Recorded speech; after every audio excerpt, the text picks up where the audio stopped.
So hello guys, thank you for being here on Sunday. It's very appreciated. The time also, lunch is not the best, but I will try to keep it short and maybe fun for you guys.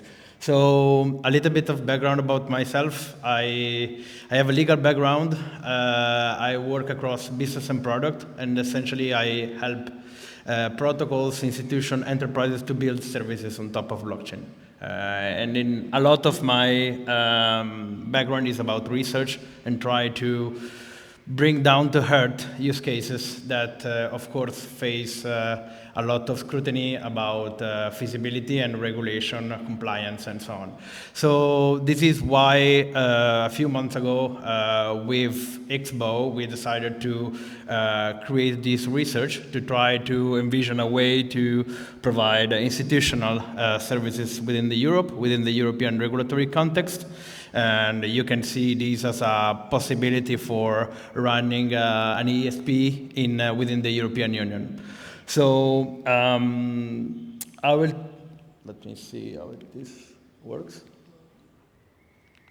Okay, so starting like in medias res, yes, regulated institutions have to comply with a whole list of services and requirements in order to carry out essentially the service that they do in the Web2 space. No? And one of the most intense requirement they need to satisfy is what's so-called customer due diligence or enhanced customer due diligence, which force them to essentially, in the traditional space, to collect information about the customers and about the funds.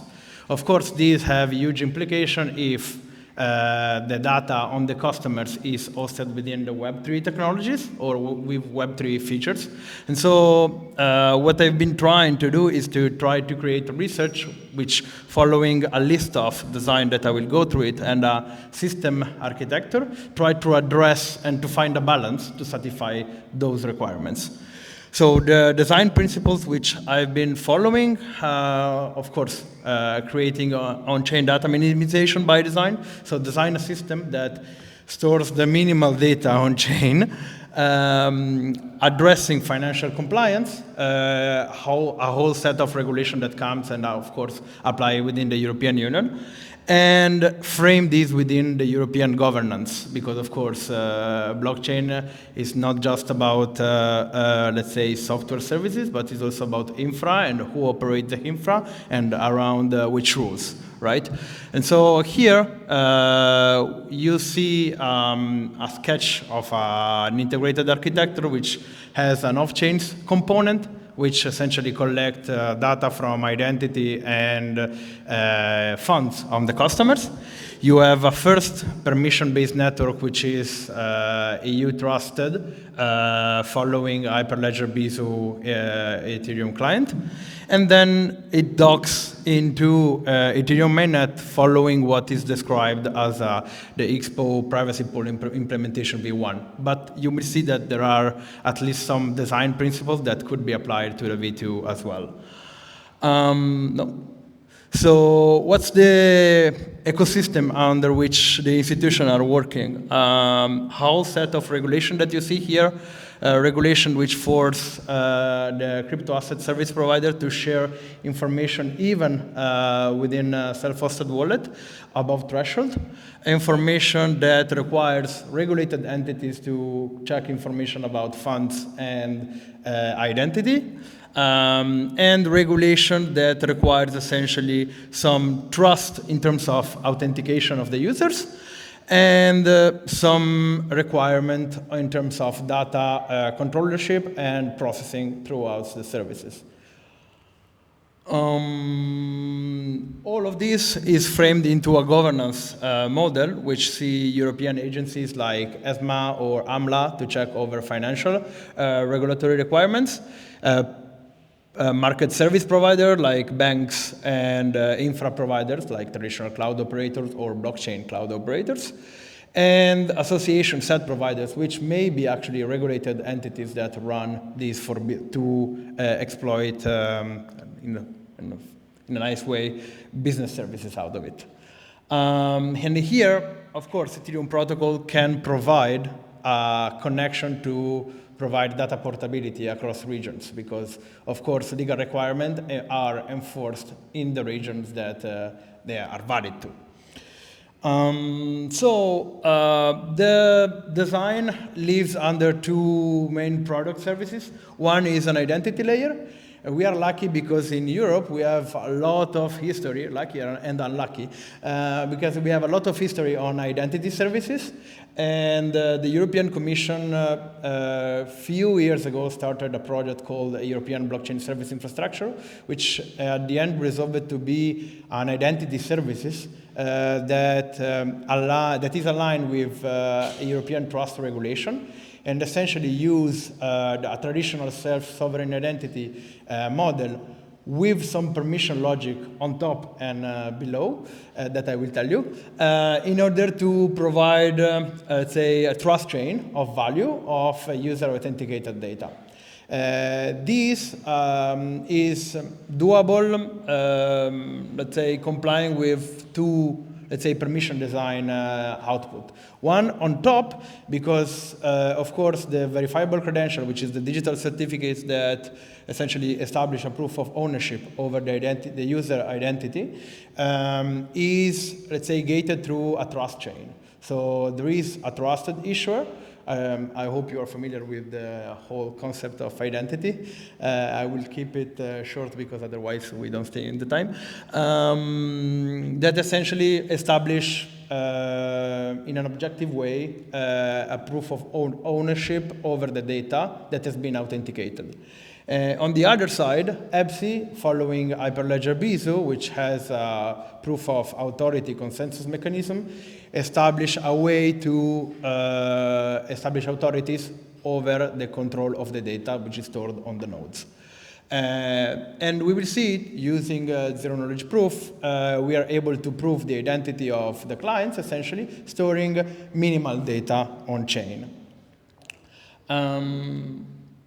The other part is, of course, the privacy, the privacy layer, which is, of course, a result and twist in a way that is matching, ensuring compliance requirements.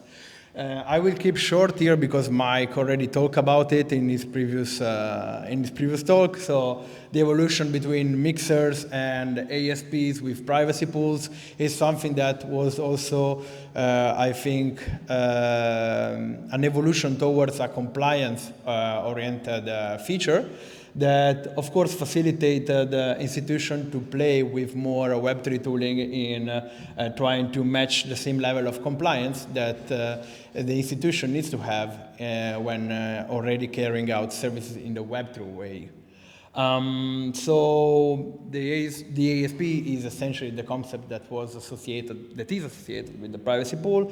Is an off-chain, let's say, policy risk engine that enable an opt-in compliance tooling that was not possible with simply mixers. And these we will see fit particularly well within an environment which required trust in order to carry out regulated services. So how the system works. You see here two data environments, one which is connecting on chain and one which is off chain. And you can envision an application that allow in an integrated way these two product features working together, the identity part and the privacy pool part. And so you have a trusted issuer, which is a bank, which has an authority to issue a verifiable credential to the client. The client is using his verifiable credential, which is stored in the user wallet, so at the application level, to generate zero-knowledge proof to prove the identity and his membership within the bank client. And this information is specifically hosted in the EBSI node. Upon the proving, which relay the deposit on the privacy pool contract, which of course is authorized based on the off-chain that is happening of the policies which are correlated to the services of the bank. For instance, I want to access a lending service. Okay, so I need to prove that me as a client and me as my funds and my client account I am complying with the policies that are associated from the bank side in order for the bank to carry out the lending, the service itself. So the ASP does the check, and essentially combining the proof coming from the ASP and the one related to the EPSI node, I myself as an institution I'm able to carry out the lending service successfully. So what are we proving here? Here essentially we are aggregating two zero-knowledge proofs, one coming from the user identity and one coming from the user funds. And with these, we prove three, let's say, unique characteristics, three characteristics. One is existence. So I made an action. I am essentially a European citizen. I made a deposit over these funds. A membership. I am an Italian citizen, or I am a member of a bank. And uniqueness. It's me authenticating uniquely for these requiring services, and it's me requesting uniquely these lending services at this time. How is the user journey in general? This is, of course, it is targeted to the V1. So it's like it requires you to get the credential, to relay the deposit, do the checks, and then allowing the withdrawal for the specific business service that the bank is carrying you out.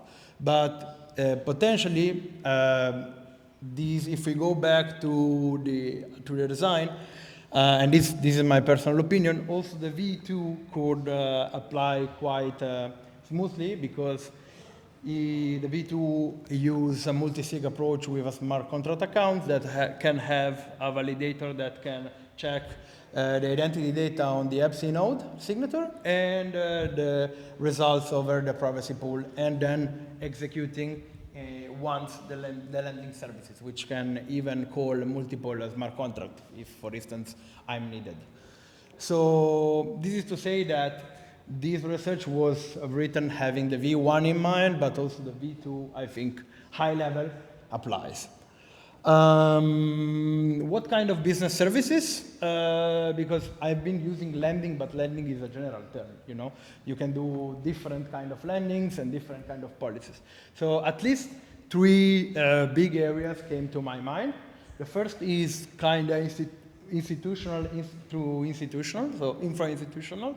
I would say you can have banks that essentially share, do exchange commercial papers, let's say, and share a trade notional leg without disclosing the full trade of their position.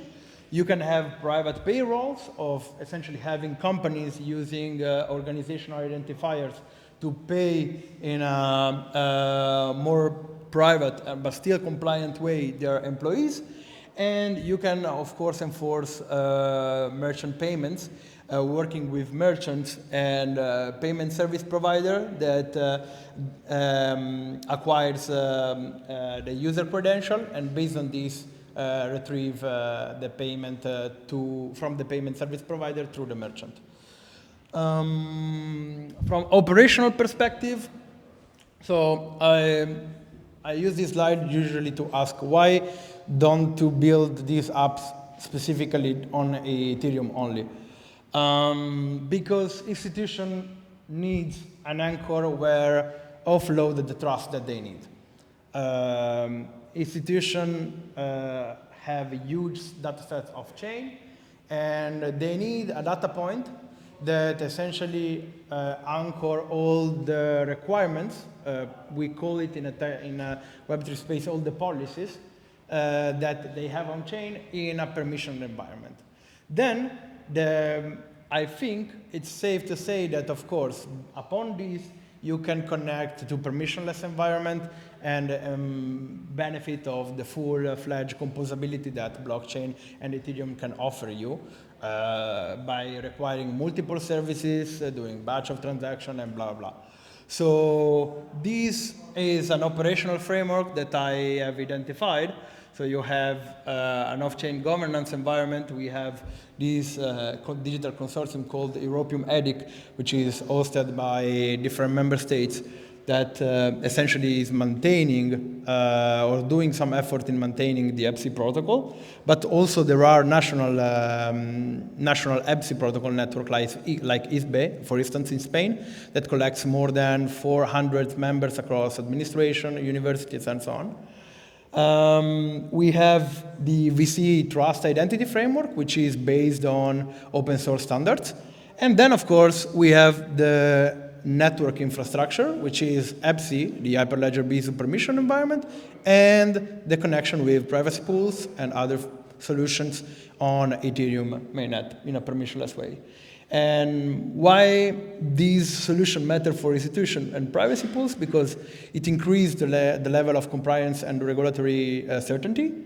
It established two clear datasets environment over which PII is either stored or minimized. And of course, at least comply with a list of principles that are framed in the GDPR regulation, especially when it comes to on-chain data minimization or clear rule of data control data establishment. And yeah, so we are going to, in terms of operational perspective, this is a little bit different dimension of what I've been telling you before. So off-chain governance, open source permission environment, where you have different identity network hosted on different nodes in different European Union member states, and the permissionless environment. A little bit of review before ending.